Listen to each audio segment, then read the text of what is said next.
hot summer day makes me feel fine. Je suis compagnon jardinier pour 16 ans déjà, là. C'est un jardin dans lequel, avec lequel ils peuvent s'approvisionner pendant une partie de la saison. Mais en même temps, je pense aussi que c'est un prétexte pour possiblement rencontrer d'autres personnes. Les enfants rencontrent d'autres enfants. Il y a un milieu aussi pour les enfants. Puis, c'est un lieu de socialisation vraiment collectif. Il y a la formule collective de production et de travail, mais il y a aussi la formule collective de vie pour les aménagements du milieu de vie autour de ce jardin-là. Là. Parce que vous visez, vous parlez d'enfants, votre clientèle est composée notamment de jeunes familles. adultes et de jeunes familles Oui. de 18 à 35 ans. Ça va faire une petite fertilisation locale. Moins de trop pour toi. Oui, les rencontres sont importantes. Nous, ça fait 5 ans qu'on est sur le territoire canadien. On a peu de familles ici, donc on a besoin de rencontrer du monde. Nous, puis nos enfants aussi.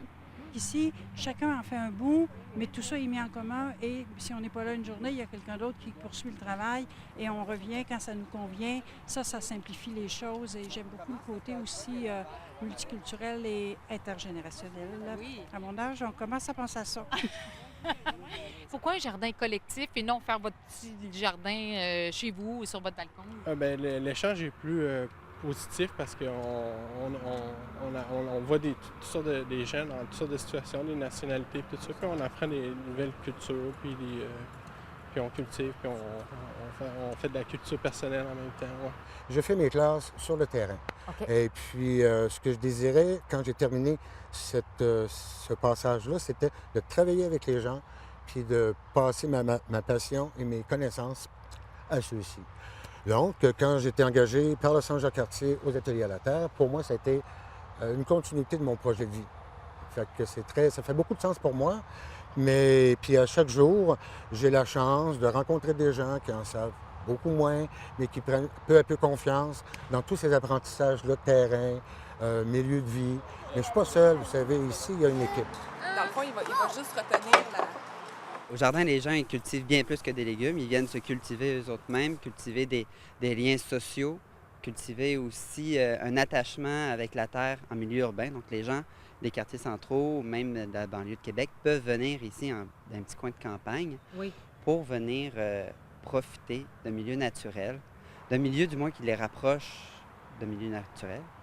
Et les gens vont souvent développer des compétences transversales dans leur vie. On a des jeunes parents qui vont venir ici, qui sont peut-être à leur premier enfant, deuxième enfant, qui viennent chercher des connaissances de d'autres parents qui sont déjà présents, qui viennent chercher aussi un savoir-être, un savoir-faire aussi au niveau, oui, horticulture, mais aussi au niveau transformation, conservation. Comme agent de formation, on donne des ateliers tout au long de l'année. Donc, des ateliers des fois plus poussés, des ateliers de base aussi. On peut parler de qu'est-ce qu'une certification biologique. On a parlé aussi de comment faire le compost. On essaie de développer des habitudes, des nouvelles habitudes de vie que les gens vont apporter chez eux. Peut-être qu'ils ne vont peut-être pas adopter cette année, mais dans 2-3 ans. On a un jardin pour les enfants où on leur fait des ateliers de découverte, que ce soit découvrir les insectes qui sont présents. On a des plantes qui attirent les insectes indésirables et les insectes désirables pour notre jardin, mais aussi pour l'attention des enfants. Fait que les gens développent aussi un sens d'observation puis un rapprochement avec la nature.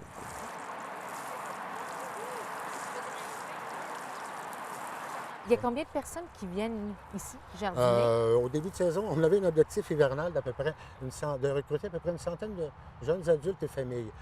C'est réalisé, mais la réalité fait en sorte que maintenant, on est plutôt 60-65 personnes et familles qui occupent de façon assez régulière le jardin. Là. Pourquoi? Donc 100 personnes sur papier, mais dans les faits, c'est pas ça parce que Bon, les gens... parce que possiblement les gens, la fièvre printanière du printemps fait en sorte que oui, ça pourrait être intéressant.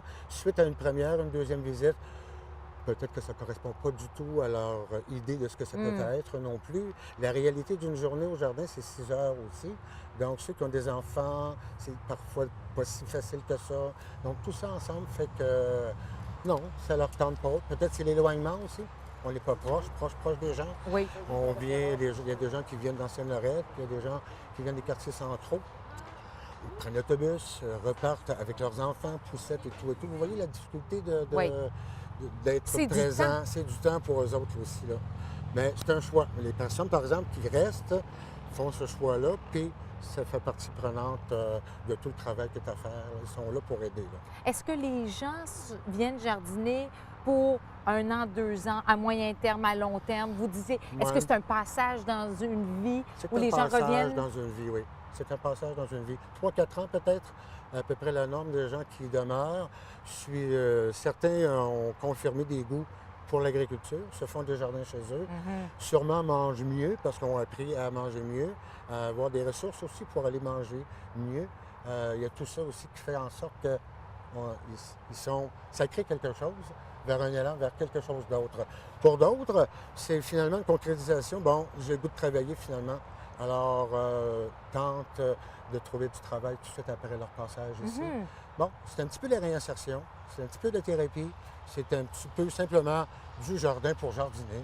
C'est un peu tout ça finalement. As-tu cueilli des mange-tout? Il y en a plein ici, là. Plein, plein, plein. T'as-tu déjà mangé ça? Oui. Oui? Croque dedans. Moi, je fais souvent le parallèle entre les succès d'une production de jardin biologique. C'est souvent associé à la diversité. Donc, la diversité amène un équilibre. Puis parmi un regroupement de gens, quand ça existe, ça amène un certain équilibre. Oui, il y a des gens qui sont plus difficiles à côtoyer que d'autres, mais il y a des gens qui sont plus aidants aussi pour les accompagner. Il y a une équipe en place ici pour soutenir tout ça. C'est un petit peu comme ça que ça fonctionne. Le jeudi, On se rend compte que ce qu'on retient, dans le fond, c'est que quand quelqu'un est toujours soigné, puis que du jour où il devient un soignant, peu importe si c'est des plantes ou avoir des relations humaines avec d'autres, ça change la dynamique, ça change la situation, ça affermit sa confiance en soi. Alors, déjà, c'est thérapeutique à partir de là. Puis pour tous les autres, moi, quand je jardine puis que j'éclaircis mes salades, là, ça m'apaise. Ça vous fait du Ça bien. m'apaise. Vous l'avez l'air tellement apaisé. On oublie pratiquement le bruit que vous entendez du boulevard de la Capitale qui est juste à côté de chez nous. On l'associe à autre chose peut-être. Puis bon, non, ça fait du bien à beaucoup, beaucoup de monde. Je pense que tous les jardiniers le constatent. C'est relaxant de jardiner. Monsieur Bourry, merci. C'est un plaisir. Merci infiniment. Au revoir.